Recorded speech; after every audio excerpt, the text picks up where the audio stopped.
ಎಲ್ಲರಿಗೂ ನಮಸ್ಕಾರಗಳು. ನಾವು ಈ ವಿಡಿಯೋದಲ್ಲಿ ಭಾರತದ ಪ್ರಮುಖ ಬುಡಕಟ್ಟು ಜನಾಂಗಗಳ ಬಗ್ಗೆ ತಿಳಿಯೋಣ. ಭಾರತದ ಪ್ರಮುಖ ಬುಡಕಟ್ಟು ಜನಾಂಗಗಳು. ಮಧ್ಯ ಭಾರತದ ಬುಡಕಟ್ಟು ಜನಾಂಗಗಳು: ಗೊಂಡ ಮಧ್ಯಪ್ರದೇಶ, ಛತ್ತೀಸ್ಗಢ, ಮಹಾರಾಷ್ಟ್ರ. ಭಿಲ್ ರಾಜಸ್ಥಾನ, ಗುಜರಾತ್, ಮಧ್ಯಪ್ರದೇಶ. ಕೋಲ ಜಾರ್ಖಂಡ್, ಒಡಿಶಾ, ಪಶ್ಚಿಮ ಬಂಗಾಳ. ಮುಂಡಾ ಜಾರ್ಖಂಡ್. ಸಂತಾಲ್ ಜಾರ್ಖಂಡ್, ಪಶ್ಚಿಮ ಬಂಗಾಳ, ಒಡಿಶಾ. ಉತ್ತರ ಭಾರತ ಅಥವಾ ಹಿಮಾಲಯ ಪ್ರದೇಶ: ಭೋಟಿಯಾ ಉತ್ತರಾಖಂಡ್. ಗುಜ್ಜರ್ ಜಮ್ಮು ಕಾಶ್ಮೀರ್, ಹಿಮಾಚಲ ಪ್ರದೇಶ. ಗಡ್ಡಿ ಹಿಮಾಚಲ ಪ್ರದೇಶ. ಲಾಹೌಲಿ ಹಿಮಾಚಲ ಪ್ರದೇಶ. ಪೂರ್ವ ಭಾರತದ ಬುಡಕಟ್ಟು ಜನಾಂಗಗಳು: ಹೋ ಜಾರ್ಖಂಡ್, ಒಡಿಶಾ. ಖಾಸಿ ಮೇಘಾಲಯ. ಗಾರೋ ಮೇಘಾಲಯ. ಮಿಜೋ ಮಿಜೋರಾಂ.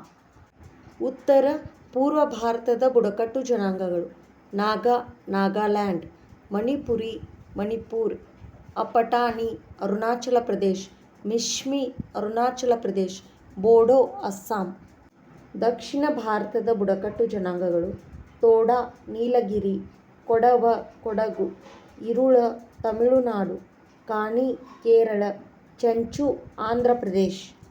ಪಶ್ಚಿಮ ಭಾರತದ ಬುಡಕಟ್ಟು ಜನಾಂಗಗಳು: ವಾರ್ಲಿ ಮಹಾರಾಷ್ಟ್ರ. ಕೊಂಕಣಿ ಗೋವಾ. ಧಾಂಗರ್ ಮಹಾರಾಷ್ಟ್ರ.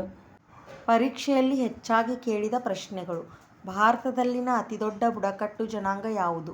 ಗೊಂಡ. ನೀಲಗಿರಿ ಪರ್ವತ ಪ್ರದೇಶದ ಬುಡಕಟ್ಟು ಜನಾಂಗ ಯಾವುದು? ತೋಡಾ.